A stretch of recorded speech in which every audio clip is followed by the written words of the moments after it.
Gene, and thank you everyone for being here today. So my name is Will Warren. I'm one of the co-founders and co-presidents of Sleep in Heavenly Peace, Montgomery County, Texas chapter. So Sleep in Heavenly Peace, a little backstory, in 2012, a gentleman in Idaho was at home with his family and he built a bed for his son. And they had some extra lumber. And they decided to say, hey, well, I'm going to build an extra bed and see if someone wants it. They posted on Facebook, someone said they wanted a bed. So they donated the bed to a family in need. And this gentleman, Luke Mickelson, our founder, decided that this could be a whole new life for him. He quit his corporate job, threw himself into this business. And 6 years later, 2018, it was still kind of a small organization out of Idaho. He was featured on a show by Mike Rowe. And Mike Rowe, you might have heard his show. So he helps support nonprofits. So on this show, they featured the chapter and they went to Idaho and they actually bought him a brand new building. And so this show opened up a lot of doors, and then CNN covered it, and the whole world started hearing about Sleep in Heavenly Peace. Around this time in 2018, I was volunteering through my previous company in the corporate world at a chapter in Northwest Houston, because there were chapters in Texas by then. And I was a sander, because it's not very technical, and I'm not a technical guy. So I was sanding. It was a lot of fun. And I thought to myself, wait a minute, why don't we have a chapter in Montgomery County? Because this is where I live. I live in the Woodlands. And so another gentleman was there and he was volunteering too, and he lives in the Woodlands. And he said, why don't we bring our chapter up to this county? And his name was Mike Fortner. His other buddy, who was also in leadership in Montgomery County with him, Tom Michael, said, we can do this. So we did a build last May after our chapter formed in March of 2021.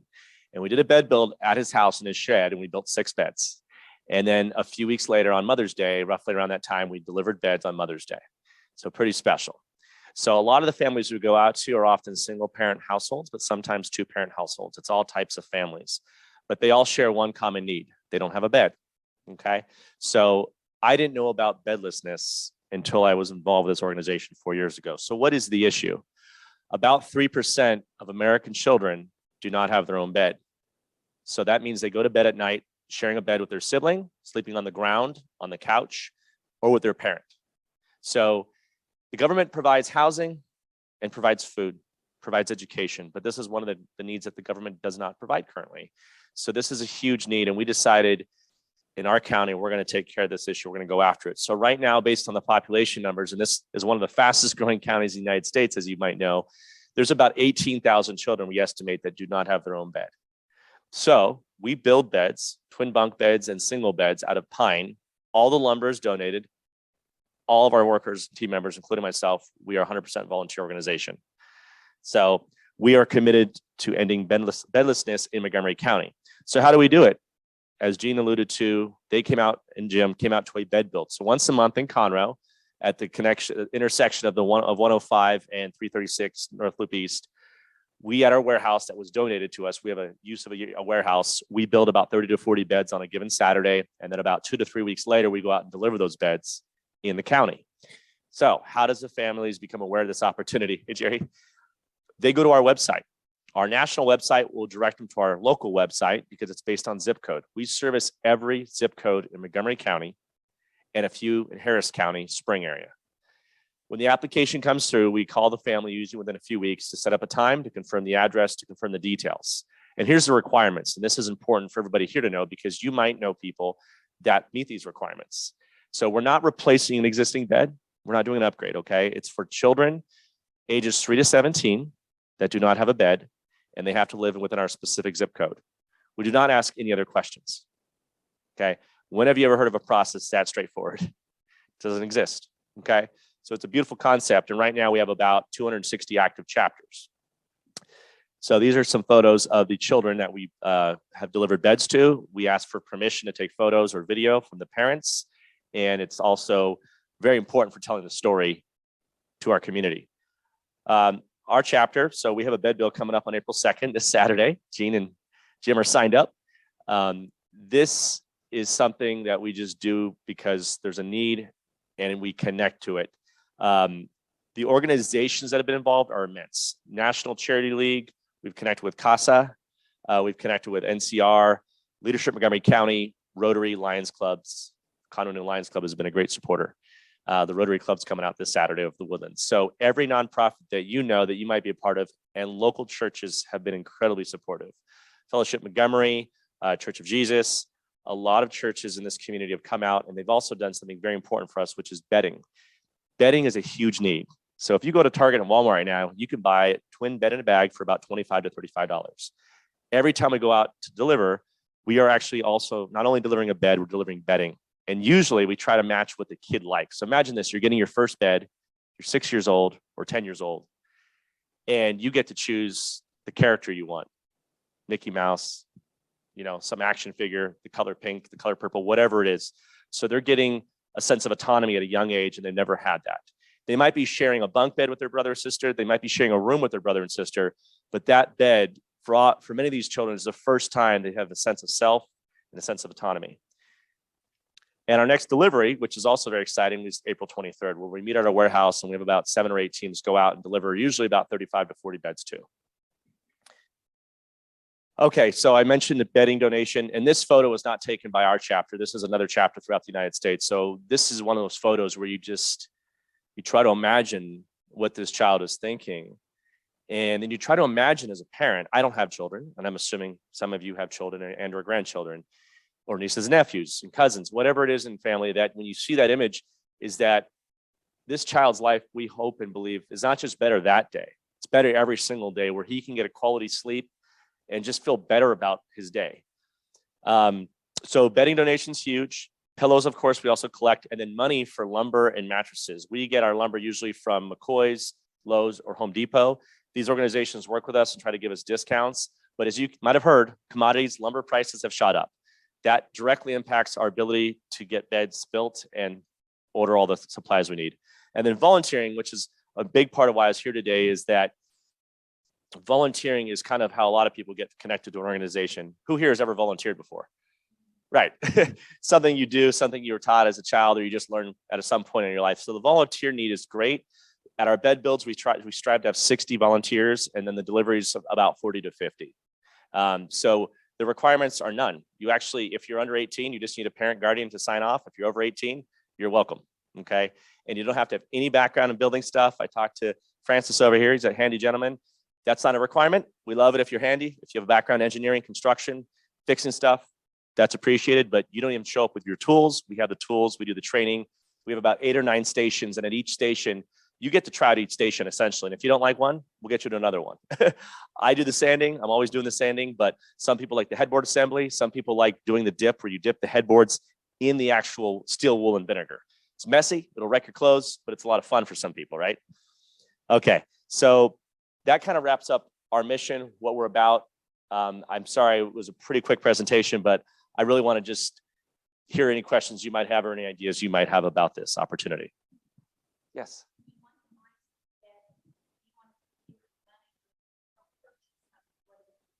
Great question. So you both, if this community decides to do a bedding drive, I will pick it up. So if you want to talk to the management here, that's an idea. We can give you a collection box. You don't need a collection box. That's one idea. I like that idea because it builds a sense of community here, which you already have a great community. If you go online and make a donation, I can send you the link. It's on our website and Facebook. That's very generous too, because then that gives us the money to go buy the bedding. But I personally feel it's better if you go into Amazon, go to Walmart or Target, if you feel comfortable, if you're willing to go out there, to bring it and drop it off here. And then I can do a photo op where after a month or two of collection or sooner, I can come out, take a photo of the team, of the community, and then we can collect the bedding at that time, if that idea works. Yes. Great question. So I would say if you go to Target or Walmart or Amazon, anything for boy and girl 3 to 17 is going to work. But we've noticed recently pink and purple are very in high demand. Okay. The girls usually like princess stuff, and the boys, it's often, Batman, Spider-Man, action hero stuff. Okay. But the colors are very important, if not the colors, theme. So anything you purchase will be delivered to a child within a month or two. Right. Yeah. And it also depends on the age. That boy's a little older, but if you imagine a 3-year-old, more about color, or princess, or for a boy, maybe something, and just so you know, we had a post go viral recently, and we have over 200 families waiting for beds right now. And if we're only delivering maximum about 40 or so a month, you can imagine what that wait looks like. So we're always building, we're always delivering. And a great opportunity for us. Well, this is what we do. If there's a child CPS case, Child Protective Services case that comes through, that family will go to the front of the line, and we will deliver the bed as quickly as possible. Because in those situations, that's a custody situation where, so we can respond, and we partner with Yes to Youth recently with some bed deliveries with that type of scenario. So, Jim or Jean, do you want to speak about your experience? Oh, sorry, you had a question. Sorry, yes. Great question. It's only twin beds. And people have reached out and said, can I donate a bed to you? No, we build it all. Mattresses, we would love to get mattresses donated. Those would be brand new twin, cannot be used or in possession, essentially. It would have to come from the factory. We've partnered with Texas Mattress. We partnered with Cons.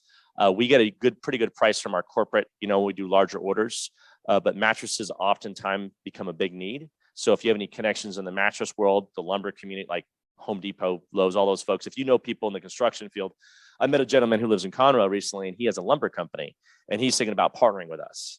So we don't have to get the lumber just from a big box store. We don't have to get anything from any particular store because we're not exclusive. We do have a partnership with Lowe's, but we can go elsewhere for lumber, bedding, and mattresses. We're not exclusive with where we go. Yes, Jim. Excellent question. So everything that's donated to us, I mentioned that we're 100% donation driven, 100% volunteer driven. 10% of the donations we collect goes to corporate SHQ, which is our headquarters in Idaho. So if our expense ratio is 10%, it's very low for a nonprofit if you research it, but that 10% covers our insurance. So if something happens during a bed build or bed delivery, we have a process, and we also do have the indemnity form for the families for the release, but also the waiver for our volunteers. So we and the question is, well, it's a factory essentially, right? Things could happen. So we have a first aid kit on hand. We are obsessed with safety. The biggest thing for us is safety, because you are using tools, you're using drills, you're using a lot of different things, but we generally have our most experienced volunteers doing the saws, doing the cutting. We would have a 5 or 6 or 7-year-old doing simple stuff like putting nails in a little bucket or something, or screws. So we look at the age and the experience of the individual based on their comfort level too. When we go out for bed deliveries, sometimes people don't want to be involved with the actual drilling. That's okay. So they can just come in and bring a pillow. You don't even need a truck or SUV for the bed delivery. You could have a sedan or a small car or no car. We can fit bedding in the smaller vehicles, and then the trucks and SUVs, we load up the lumber and the finished headboards and stuff like that.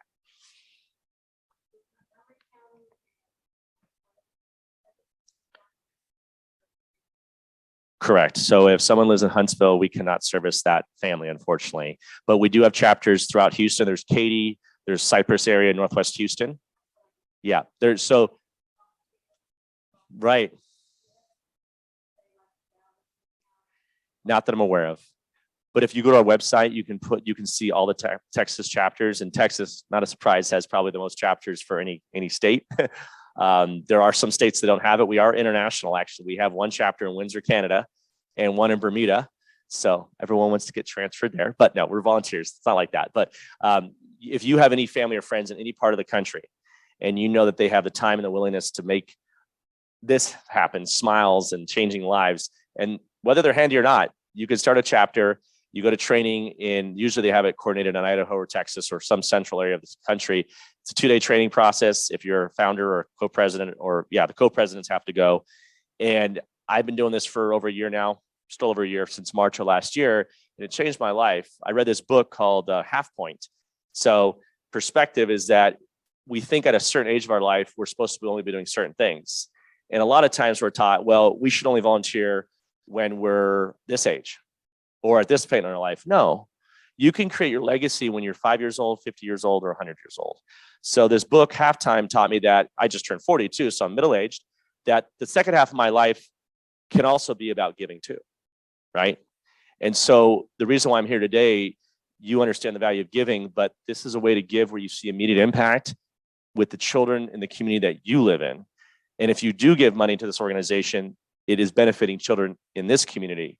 And I'll give you a couple stories because I want to paint the picture. You've seen these pictures, but I want you to imagine these 2 stories. So a gentleman came up to me after a bed build. He was there with his 3 daughters. They were in high school. And as you know, there's there's affluence here. There's comfort here. People do well. They work hard and they have a good life. And they deserve it, I think, because they work hard for it. And sometimes things in life are just luck, good luck or bad luck. So at the end of the bed build, he came up to me, and this gentleman had a pretty intense job in the government. I think he was on, doing some secret top secret stuff. So came up to me and shook my hand, and he had tears in his eyes. And he said, the last 15 years, I've been trying to have my girls pick up power tools, and they never would. But today they won't put them down. Okay. So we're doing this for the children and the families and the communities, but the community is everybody. It's the volunteers, it's the parents, it's the grandparents, it's all generations of people who are connected to this mission. And then the second story, there's a young 12-year-old boy, and when everyone comes out to the bed build, we give them breaks, and people can take a break whenever they want, water and soft drinks, and we have, restrooms and all that. And we were on a break, and a young 12-year-old boy came up to me, and I think this is his first time volunteering, and he looked at me and he said, "Hey, can I go back to work?" So 12-year-old boy, he's never going to meet these children, maybe, never going to go out on delivery. He's building beds for children his age. They might be going to his school. They might be living in the same zip code. Okay. So those are moments that make me obviously love the mission, believe in the mission, but I want to share it with you, because if you're looking for experiences that you're going to have the rest of your life, and you're going to leave a legacy that is a beautiful legacy, this is one way to do it. Any other questions? Great. Thank you very much for your time. I have business cards, and if you want information, just come up to me. I can tell you where to go to donate, or if you want to volunteer, I can give you that information too. Thank you, guys.